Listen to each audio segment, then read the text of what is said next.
Whether you prefer sweet or savoury, every home cook should have a great scone recipe. Today, I'll show you two. To begin, we'll start with the cheese scones, and today I'm making cheddar and chive scones. So to begin, I've got 250 grams of self-raising flour in my mixing bowl already. If you can't get self-raising flour, you can use plain flour, and for every 100 grams of plain flour, you can add 1 teaspoon of baking powder. And just to be clear, that's baking powder, not baking soda. They are completely different things. Next, we're going to add in 65 grams of unsalted butter, half a teaspoon of baking powder, and a 1/4 teaspoon of salt. And then we're going to rub the butter into the flour using our fingers and thumbs until it resembles a breadcrumb-like consistency. You could do this stage in a food processor if you like, by putting those ingredients in and pulsing it until it has the same consistency. So once you've got a consistency like this, then we can add in the cheese. And I've got 75 grams of grated mature cheddar cheese. Of course, you can use whatever cheese you like. That's the great thing with scones, you can adjust the flavors, but you can use this recipe as a good guideline for measurements. So I just get that cheese straight in there, and then I'm going to mix it through. And next, I've got a good handful of chives. I've just picked these from my garden. But you could use any herb that you like. Thyme works really well with these cheese scones, or I love the sort of chives, the cheese and onion flavour. And what I'm going to do is chop them up nice and small, and I'll hold some back to sprinkle with at the end before they go in the oven.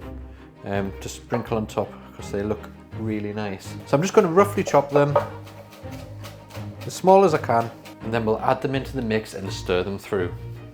And you can add a little bit of cracked black pepper in here as well if you like. So now we've got all the dry mix done and the flavourings in there, we need to bind it together. So what we'll do is make a well in the centre just using a spoon, and then we're going to crack in 1 egg and pour in 100 millilitres of buttermilk. You could also use regular cow's milk here too. And then using a fork, just break up the egg and mix it with that buttermilk, and then gradually bring in the flour from the outside until you have a rough dough. But try not to overwork it. We don't want this to be like a bread. It needs to stay crumbly, so the least we work this flour, the better. As soon as it looks like it's going to clump together, we'll tip it out onto a workbench and just simply press it together. And now it's ready to roll out and cut into our scones. So once your dough looks a little something like this, it is now ready to cut out.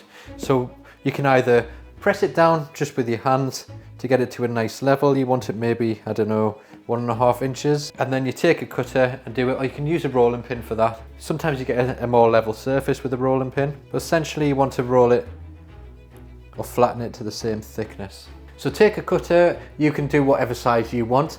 And there's a few important things to remember when cutting.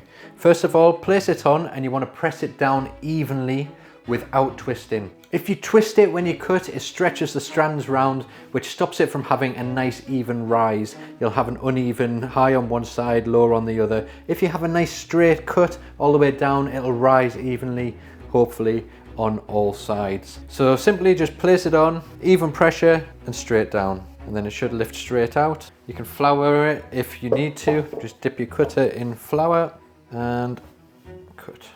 There we go. So now I've got a baking sheet lined with parchment paper. I'm going to place the scones onto there, and then we're going to leave them to rest for anywhere between half an hour and 1 hour in the fridge. And in that time, I'll show you how I make the fruit scones. For the fruit scones, we're going to start in exactly the same way, with 250 grams of self-raising flour already in a mixing bowl. But to that, I'm going to add 40 grams of golden caster sugar. You could use any other sugar of your choice. Then into that, we're going to place 65 grams of diced unsalted butter and half a teaspoon of baking powder. We'll then rub those ingredients together until they resemble a breadcrumb-like consistency, and then add in 85 grams of dried fruit. Now I've got some dried cranberries here and some dried sultanas.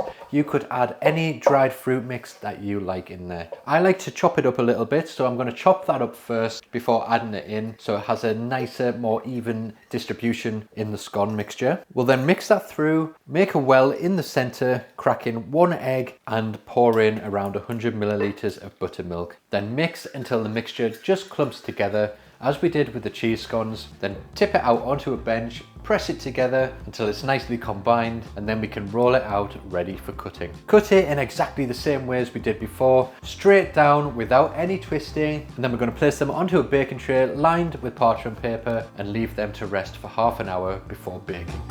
So So both scones have now rested for at least half an hour and chilled down in the fridge. And there's a couple of final steps before we bake them. And the first one is to brush them with some beaten egg. So this is just plain one whole egg in here, beaten, and I'm just going to brush the tops. Now it's important to remember not to brush the sides. If we brush the sides and this glaze drips down the side, that also restricts the rise of the scone. It will kind of hold it together, and we want a nice rise, so we want to make sure we get that glaze just on the top, on the surface, without any drips going down the edge. So brush them all over, and then on the cheese scones I'm going to sprinkle them with some extra chives, and on the fruit scones I'm going to scatter them with a little extra golden caster sugar. This will add an extra shine and an extra little bit of crunch. We can now place these into a preheated oven at 170 degrees Celsius fan and bake for around 18 to 20 minutes until beautifully golden on top and nicely risen.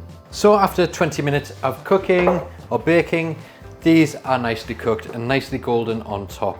And if you pick them up careful, they are hot, don't do this, but I just want to show you. They're nicely golden on the bottom, and that tells me that they're done and nicely risen. So next I'll place them onto a cooling rack to cool, and then they are ready to serve. Once they've cooled down slightly, I'll break into them so you can see what they're like inside. I like to serve the cheese scones warm with some nice butter spread in there, and for the fruit ones you can serve them with some jam and cream or clotted cream. That's entirely up to you. So there you have it, cheese scones and sweet fruit scones. Let me know which ones you prefer. Are you a sweet or savoury kind of person? Let me know in the comments below. Hope you enjoyed this one. Thanks for watching. Hit subscribe if you haven't already, and I'll see you in the next one. Incredibly light, so good.